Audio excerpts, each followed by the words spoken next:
Hello and welcome to Break Even by Breakfast on the Accounting Channel with me, Mark Sweetman. On this show, we interview successful startup founders and ask them about their entrepreneurial journey to date.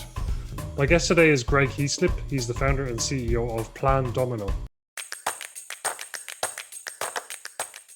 It's a bit of software that schedules time and work and workflows for all your analysts and for all your equipment and so on. It looked terrible. Well, I take that back. It actually looked well, but functionally, it didn't do what it needed to do. But you have to start somewhere. Plan Domino is not a regulated bit of software. It actually doesn't need to be validated, although you can validate it. But because of the environment that we work in, an MVP for, say, a consumer product is something that's a lot different. You can put it up on a website, you can get people using it. Whereas an MVP for us was, really just a bit of demo. A certain amount of functionality in it that was in it, but certainly we always knew that it was only ever going to be a demonstration, but we still needed to build the underlying structure, which we were doing all the time. I've had several businesses, yeah. So between property, precious metals recycling, precious metals investment company, and when I was younger, I had a few other businesses as well. Yeah.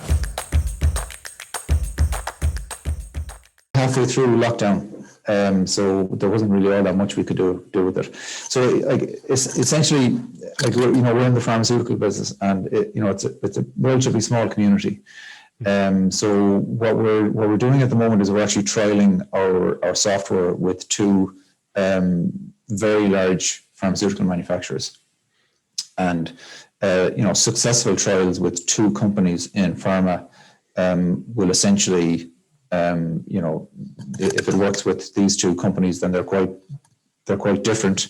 So we know that we're covering a kind of a wide basis of kind of laboratory types. So if it works essentially with these two companies, it will scale very quickly because news will get around very quickly, and that's the way that the pharma business works. Yeah, there was a little bit of networking, but ultimately it was knocking on doors and emails. Well, knocking on doors. I mean, I didn't actually knock on any doors, but it's emails. You're connecting with people. You're telling them what you're doing. We frame our conversations with our customers, those initial conversations with them, around that customer discovery. So you're in customer discovery. You're asking your customers, what are your biggest challenges? And if you walk into a room and somebody is sitting there and you start talking about your product, but you don't understand what their challenges are, you could forget it. They're just going to switch off. So that customer discovery phase for us was really important. But out of the customer discovery basically came the clients, because rather than us telling them about our product, we went in there and started asking questions. Initially, I thought that we'd be able to develop a system for all laboratories. As an optimistic entrepreneur, you're kind of going, we can serve everybody. But after, I think it was probably after a conversation with John Breslin, who is, I don't know if you're familiar with John Breslin, and he basically pointed me towards that MIT, that kind of snake ladder thing that they have from MIT for the entrepreneurial journey, and picking your beachhead. Is one of the first steps in that journey, and we ultimately decided. Now it was driven by the clients as well, in that they were the ones that came to us. But ultimately, we decided we were going to forget about every other potential type of laboratory, and we were going to focus in on pharmaceutical manufacturing QC laboratories. If you can't, and Peter Thiel talks about this as well. If you can't win over a really, really small niche, how can you ever win over the rest of the market? So we decided early on we were going to really get really focused on the type of laboratory that we were going to go after, and that's basically the laboratory that we went after. It's the QC manufacturing pharmaceutical plant. So it meant that we could then start building our personas and saying, okay, who are the people in these laboratories that are influencers and decision makers? Because there are users and there are decision makers, and quite often in these large enterprise clients, the user and the buyer are two very different people. It's an annual recurring revenue model. There are a few things that are risky for a buyer. They don't want to lose their job because they hired some startup company, right?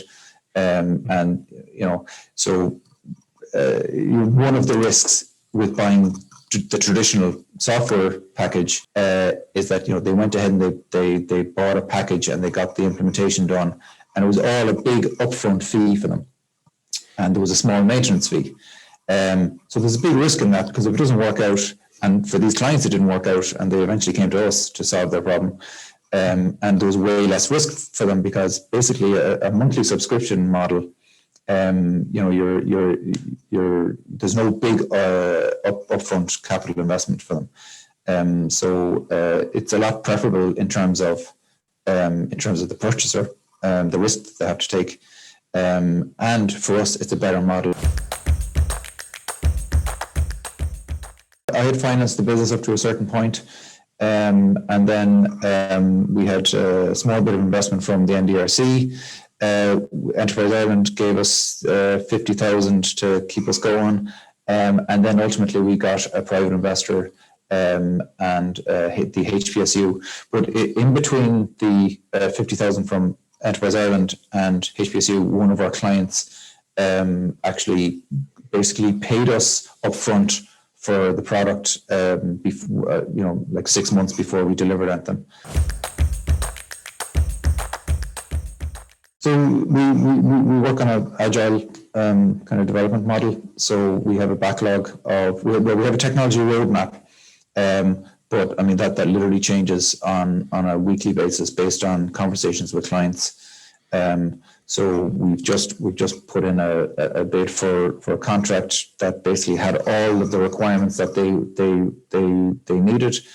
Some of the requirements we didn't have built in, but we gave them a date to say, okay, if this is a priority, we'll put this in as a feature. I think KPIs. I don't know if this is something that you could say is a KPI, but I mean essentially. It's the customer feedback. Is like non-financial. It's basically it's a customer coming to me and saying, Greg, this has transformed our laboratory. Like if you want success, it's a lab manager or a lab supervisor or a quality director coming to me and saying, Greg, this bit of software has literally transformed our laboratory, and that is our goal.